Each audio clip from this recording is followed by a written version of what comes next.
guys, today I'm going to be using the LDRS Creative Crazy for Daisies stamp and die set along with some really easy watercolor backgrounds. So let's start with the backgrounds. I just have some clear water in a spray bottle and I spritzed some watercolor cardstock with the water, and today I'm going to be using some watercolor shimmer powders to do my backgrounds. I'm kind of just figuring out how big this main image from the Crazy for Daisy stamp set is, and once I realized it's going to pretty much fill up my entire card front, I just decided to go crazy with these watercolors.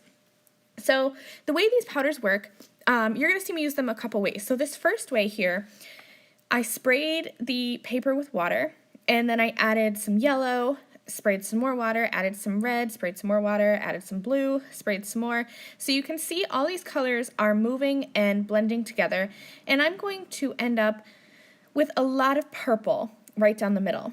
And so once those colors started blending together, I grabbed my heat gun and dried that panel.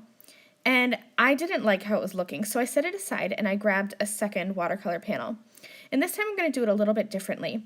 I started with just a little bit of water on my cardstock and added some of that yellow powder and then sprayed a little bit of water. That first panel, I really saturated those powders with water. This time I'm using less water, and you can see me even dipping my finger in to move the powders around because I didn't spray so much water that the powders broke up completely. So I'm using my finger to do that. And I'm just going to continue adding colors one at a time. So now I'm going to go in and with some green, just add a little bit of water and I'll dry that. So I'm going to get mixing of colors, but not blending as much as on the first background. So you can kind of see how it's coming along here. You can definitely see distinguishable areas of yellow, green, I added some red, and now I'm coming in with some blue. And again, just adding a little powder, spraying with a little bit of water, and drying that as I go. So you can definitely tell, and I'm going to bring in that first panel in just a minute here. You're going to be able to really see the difference here.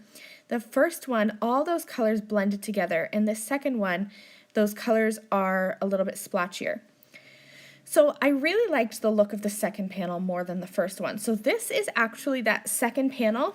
I had sprayed it with some water, picked up some of the color with my towel, and then added some more colors. So I added some more green and I added some more blue, and so I kind of got the look that I was looking for rather than just having a bunch of colors blended together. I also created a third background where I kept color concentrated in the center, and I actually used some black in the center and then green and then yellow towards the outside. And I wasn't sure that I liked that one. It actually ended up being my favorite panel because the way that the watercolor worked, it ends up right where the flowers are and it kind of fades off. The color goes fades off towards the outside. So I have this large image from the Crazy for Daisy stamp set. I'm going to put one of my backgrounds into my MISTI, and then I'll use my LDRS Creative Watermark Emboss ink pad to stamp this. Now, because I did watercolor with a wet medium and then I had all those other powders on there, I wanted to make sure that I used my anti-static powder tool to make sure my white embossing powder doesn't stick everywhere. So once I inked up this image with the Watermark Emboss ink pad on all three of my backgrounds, I sprinkled on some white embossing powder, also from LDRS Creative, and I'm just going to go through and heat set this and check out how vibrant and white this image just kind of pops off of those multicolored backgrounds. This here is that third one that I did off camera because I didn't know if I was going to like how it turned out, but see how that dark color concentration is in the middle and then it fades off, so actually like the leaves are kind of green and everything. When I redo these cards, because a lot of times I like to create cards and then I go back and create more of them, I think I'm definitely going to follow that design and keep a dark color concentrated in the center with some green for the leaves and everything on the outer portion. Now the Crazy for Daisies die set is a unique die set. It's one of the LDRS Creative Pedal Pusher die sets. So I'm going to adhere this die down over this image. I apologize that my head is in the way, but you really do want to make sure that this is centered up right over your image because this is not going to actually cut out the flowers.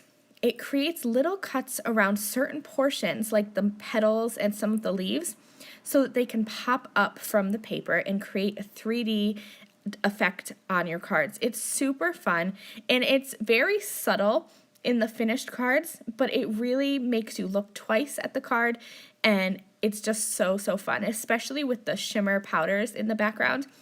And you could do this technique with regular watercolors, with alcohol inks, ink blending, anything like that, and it really is going to give that extra pop of dimension. So I'm adhering all 3 of these backgrounds onto card panels, but when you're adhering them, you want to make sure that you don't add adhesive to the portions that are going to pop up. So I added adhesive around the outside and then around where I could see the die cutting portions of the image, but not over the die cut images. So I didn't add any adhesive behind the leaves or the petals that were going to be popped up. So now you can see I'm just kind of bending my card a little bit and pushing my nail underneath and popping them up. It's really easy to do, and the dimension is so fun. So let's look at all 3 cards that I made. This one is definitely my most favorite. I love, especially with that Crazy for Daisies coordinating die, how that center flower pushes up from that darkest area of the background. Here's another one of my backgrounds, super shimmery, and I love the way that Crazy for Daisies image pops off with the white embossing powder. That's it for today. Thank you guys so much for watching. I'll catch you again soon. Bye.